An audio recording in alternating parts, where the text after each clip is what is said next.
que está em tramitação e em debate na Câmara dos Deputados duas PECs relevantíssimas. A PEC 125, né, que já foi estendida para tratar ali de assuntos relacionados à reforma política, já deixo aqui consignado o meu não ao distritão, e também a PEC 135, a PEC do tão falado ultimamente voto impresso. E aqui eu faço uma pausa para lembrar a todos que se nós estivéssemos diante de uma cena de filme,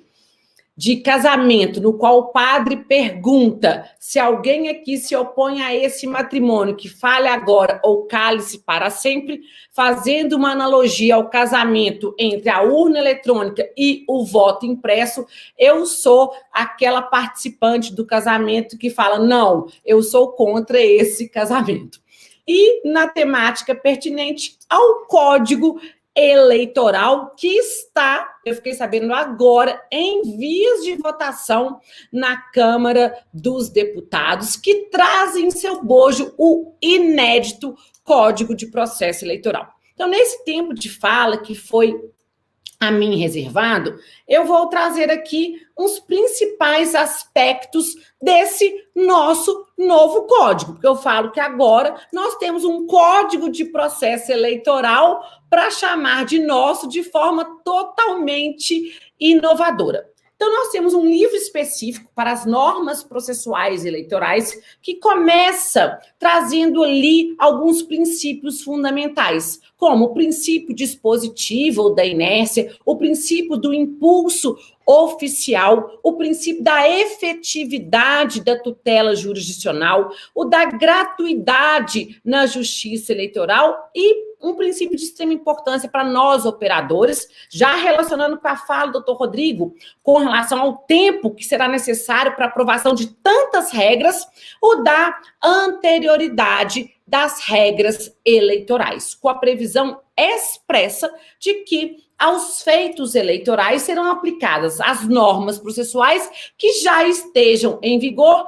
até um ano antes do pleito. Nós vamos ter um título também específico sobre as condições da ação, especificamente o interesse e a legitimidade, tendo uma consignação expressa de que não vai ter interesse aqueles candidatos de um mesmo partido ou de coligação e as agremiações que compuserem a mesma coligação para ajuizarem as ações eleitorais um contra os outros. A legitimidade, ela vai estar prevista de forma concorrente para a propositura da AIRC, das representações, das ações desconstitutivas de diploma que entram no nosso Código de Processo em lugar do recurso contra expedição de diploma, e essa legitimidade para essas ações, ela será concorrente entre o Ministério Público, os partidos, as coligações que apresentarem candidatura numa mesma circunscrição eleitoral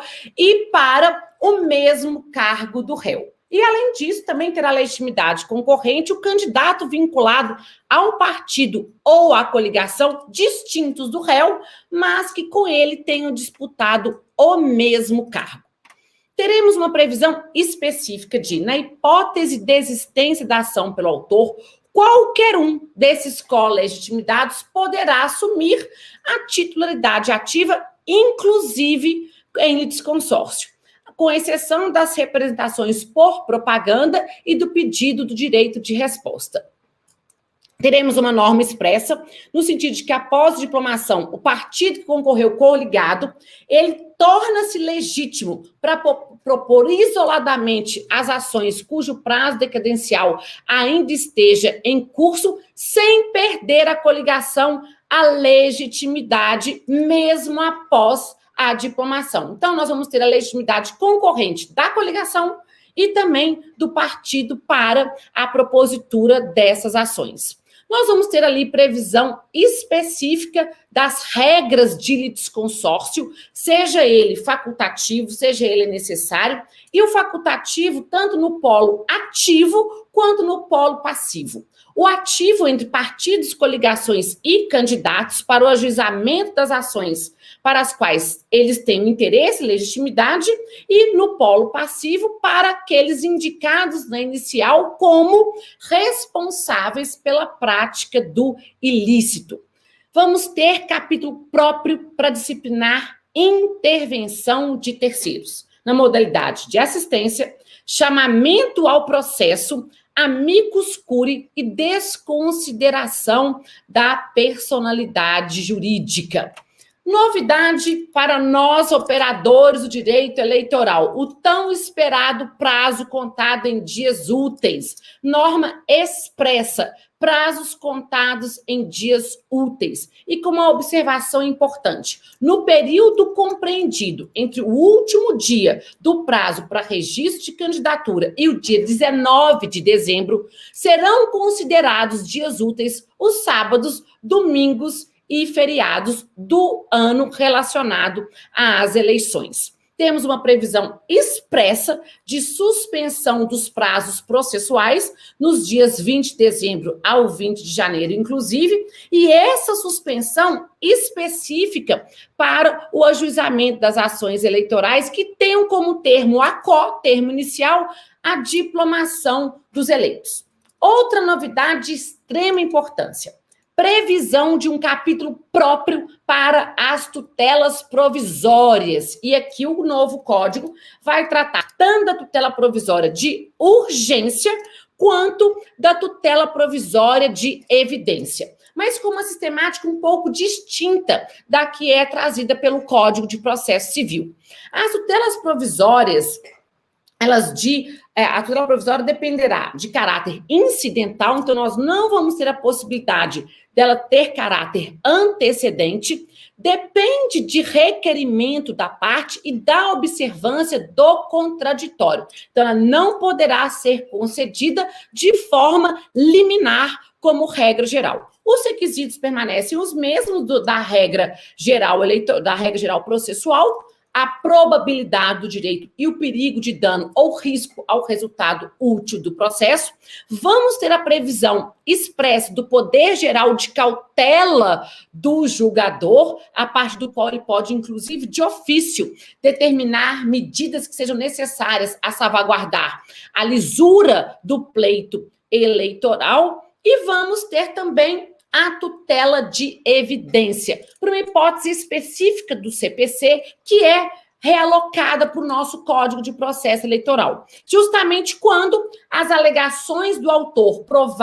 comprovadas por prova suficiente não forem contrapostas às alegações ou provas trazidas pelo réu na sua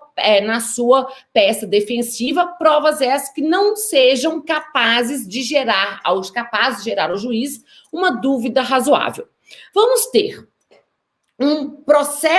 a disciplina do processo de conhecimento, que vai processo de conhecimento e cumprimento das decisões judiciais, tal qual nós temos hoje no nosso Código de Processo Civil. E o processo de conhecimento vai ser dicotomizado em procedimento comum e em procedimentos especiais. O rito especial será previsto para os requerimentos de registro de candidatura e sua respectiva impugnação, as ações relacionadas à campanha, as representações por propaganda eleitoral ou partidária, ao direito de resposta e infidelidade partidária. E um ponto de detalhe específico na infidelidade partidária é que nessas ações há previsão expressa de pedido contraposto que pode ser formulado pelo réu. E nessa hipótese, o juiz deverá, no saneamento do processo, decidir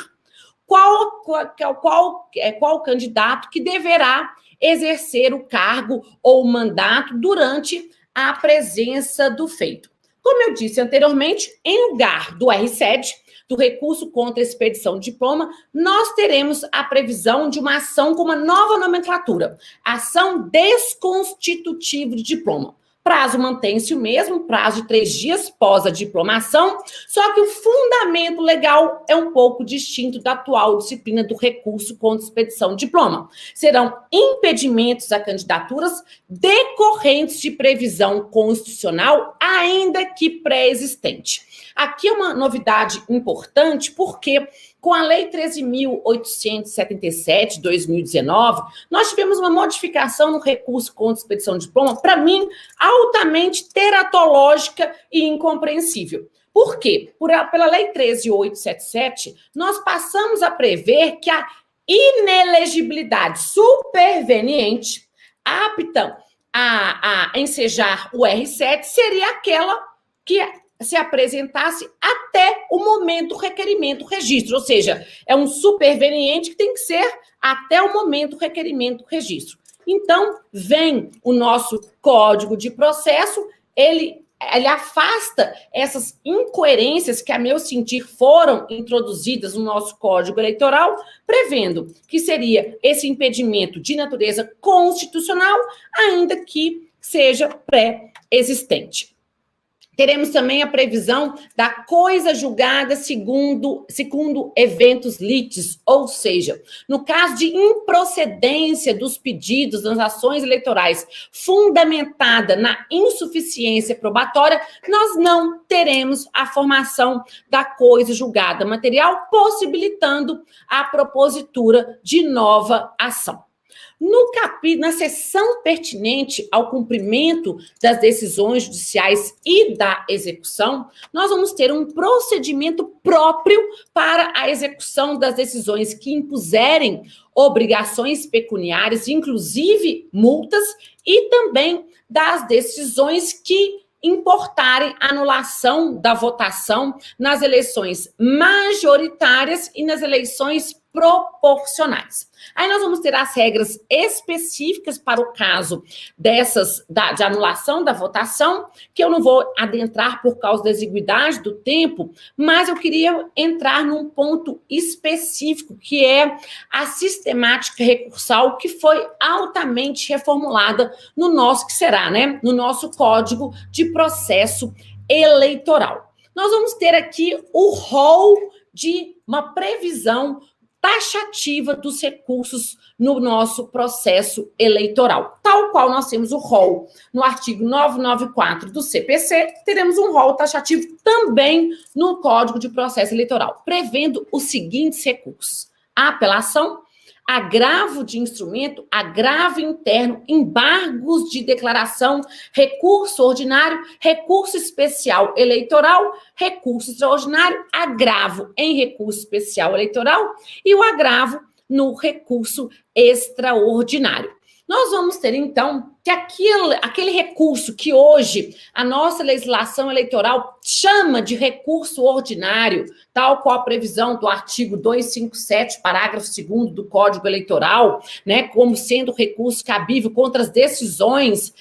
nos casos de cassação de registro, de mandato ou de diploma, e também nós temos a previsão hoje do recurso que a gente chama de recurso inominado, no cabível, por exemplo, no âmbito das representações. O que nós temos agora? A previsão, de forma genérica, contra sentença do nosso conhecido recurso de apelação, que vem para o Código de Processo Eleitoral como recurso próprio à impugnação das sentenças. O prazo recursal permanece o mesmo, o nosso conhecido 3 dias, o tríduo legal para a interposição dos recursos, com exceção das decisões proferidas em sede das representações por propaganda irregular e de direito de resposta, que o prazo esse passa a ser de 1 dia, sendo ali substituído o nosso conhecido e famoso prazo em horas.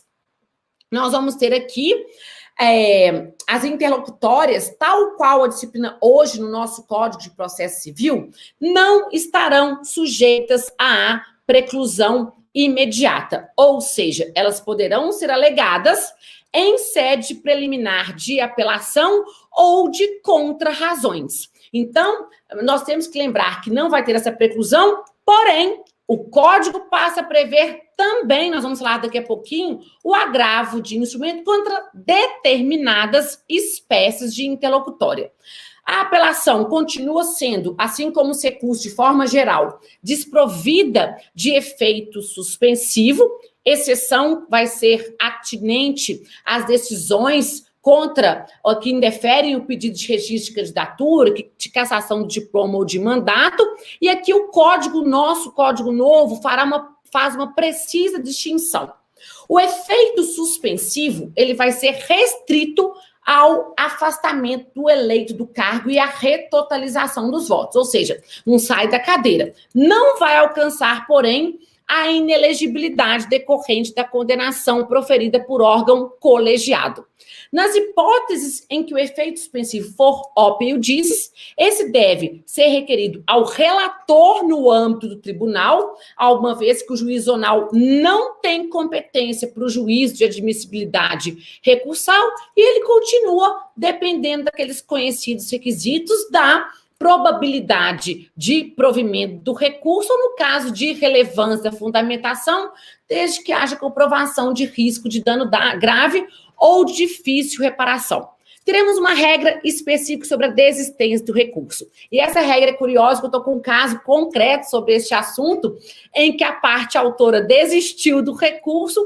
houve a extinção do processo já em grau recursal e o Ministério Público recorreu querendo assumir a titularidade da ação. Então, o Código, ele resolve essa situação, que inclusive estou vivenciando num caso específico, trazendo a seguinte regra: apesar da desistência ser ato unilateral da parte, tendo em vista o interesse público que subjaz às nossas demandas eleitorais, a desistência passa a ser ato bilateral, dependente da anuência do Ministério Público, que pode, como todos nós sabemos, assumir a titularidade do feito. Nós vamos ter o agravo de instrumento, uma novidade importantíssima para nós, operadores do direito eleitoral, específico o cabimento para duas situações: tutelas provisórias e em caso de urgência. Entendo até que a tutela provisória, por ela ser dicotomizada em urgência e de evidência, ela já abarca as situações de urgência que causam dano ali ao direito da parte. Ao contrário do sistema de preclusão do CPC, segundo o qual a interlocutória que não está prevista no artigo 1015,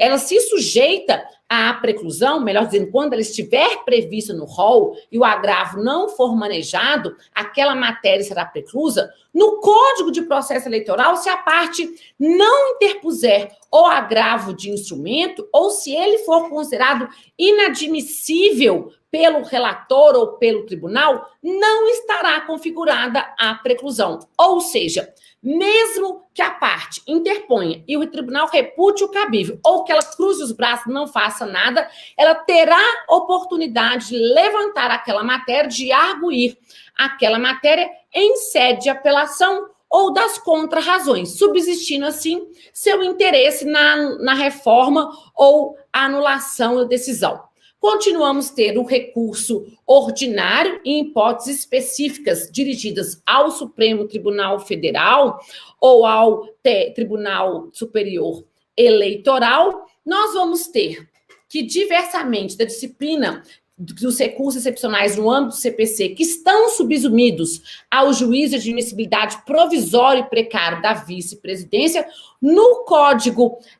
de Processo Eleitoral, esse juízo de admissibilidade provisório e precário, ele é afastado dos processos de registro de candidatura por uma questão óbvia da celeridade que nós precisamos de ter e temos nos processos envolvendo os registros. Teremos aqui uma previsão específica de recursos especiais repetitivos, seguindo a mesma sistemática que hoje é adotada pelo Código de Processo Civil. Vamos ter aqui, com relação à ordem dos processos nos tribunais, a regra geral será no sentido da inadmissão de sustentação oral, no agravo interno e nos embargos de declaração. Porém, o Código, ele excepciona quanto ao agravo interno quando ele for interposto de decisão sobre tutela provisória ou nos processos de competência originária que extinguir com ou sem resolução de mérito, ação rescisória, mandado de segurança ou reclamação, nesses casos, nós vamos ter, sim, a possibilidade de realização da sustentação oral. As sessões serão presenciais e, ainda que presencial, o advogado vai ter a possibilidade resguardada, isso é uma novidade importantíssima, de realizar nas sessões presenciais a sua sustentação oral por videoconferência.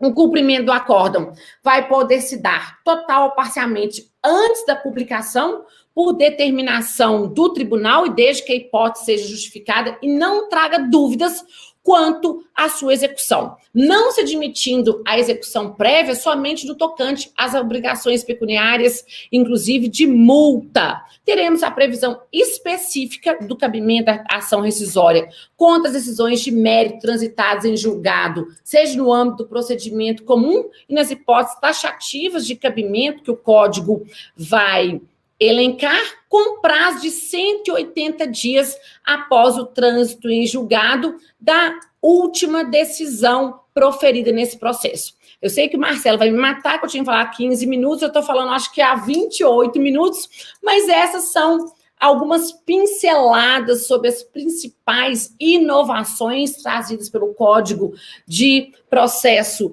Eleitoral. Como vimos, são várias, eu não pude abordar todas, mas exatamente para deixar aquele gostinho de quero mais, e já deixando aqui meus parabéns por todo o grupo que está desenvolvendo esse trabalho de elaboração e que desenvolveu o trabalho de elaboração do Código Eleitoral, do Código de Processo Eleitoral, e parabenizando a nossa querida deputada Margarete Coelho pelo empenho em dedicação, em termos, em nos apresentar a toda a comunidade acadêmica, a toda a sociedade brasileira, um novo Código Eleitoral e um Código de Processo Eleitoral.